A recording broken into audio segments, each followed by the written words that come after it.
Cockroach जनता पार्टीचं आज दिल्लीमध्ये जंतर मंतरवर आंदोलन। शिक्षण मंत्री धर्मेंद्र प्रधान यांच्या राजीनाम्यासाठी झुरळांचा वादळ रस्त्यावर।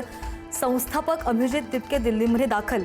झेंडा आणि पुस्तक घेऊन आंदोलनामध्ये येण्याचं आवाहन।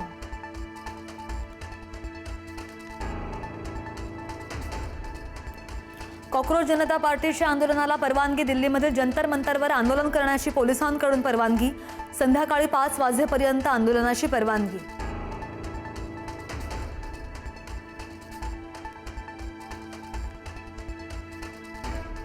रायगडावर शिवराज्याभिषेक सोहळ्याचा उत्साह। छत्रपती शिवाजी महाराजांच्या शिवराज्याभिषेक सोहळ्यानिमित्त किल्ले रायगडावर शिवभक्तांचा महासागर।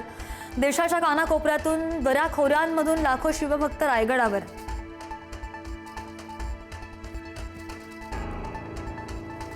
मराठा समाजासाठी मुख्यमंत्री फडणवीसांचा मोठा निर्णय। ओबीसींप्रमाणे तब्बल 8 योजना मराठा समाजासाठी सुरू होणार। शैक्षणिक सवलती आणि सोयीसुविधा लागू करण्याचा निर्णय।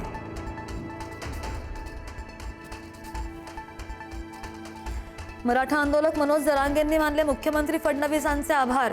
सरकारला गोरगरीब मराठ्यांचं मन जिंकता येत आहेत। तर जरांगेंची प्रतिक्रिया, जात प्रमाणपत्र आता तातडीने वितरित करावीत, जरांगेंची मागणी।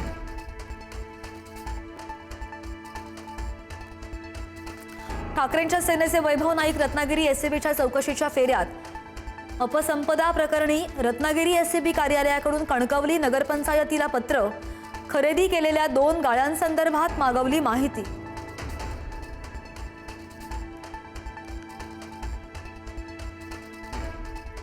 कांदा खरेदीवरील बाजार शुल्क माफ करण्याचे शासनाचे आदेश।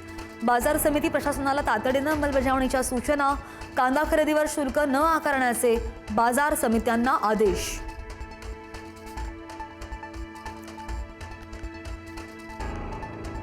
देवभूमी केरळमधून मान्सून वेगाने महाराष्ट्राकडे सरकला। 24 तासात मान्सून केरळमधून गोव्यात। कोकणासह दक्षिण महाराष्ट्रासाठी मान्सूनचं पोषक वातावरण तयार। रत्नागिरीमध्ये सकाळपासून पावसाच्या रिमझिम सरी।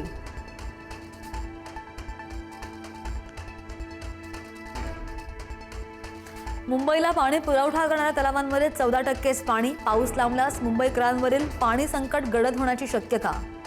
पाणी जपून वापरण्याचं पालिका प्रशासनाचं आवाहन।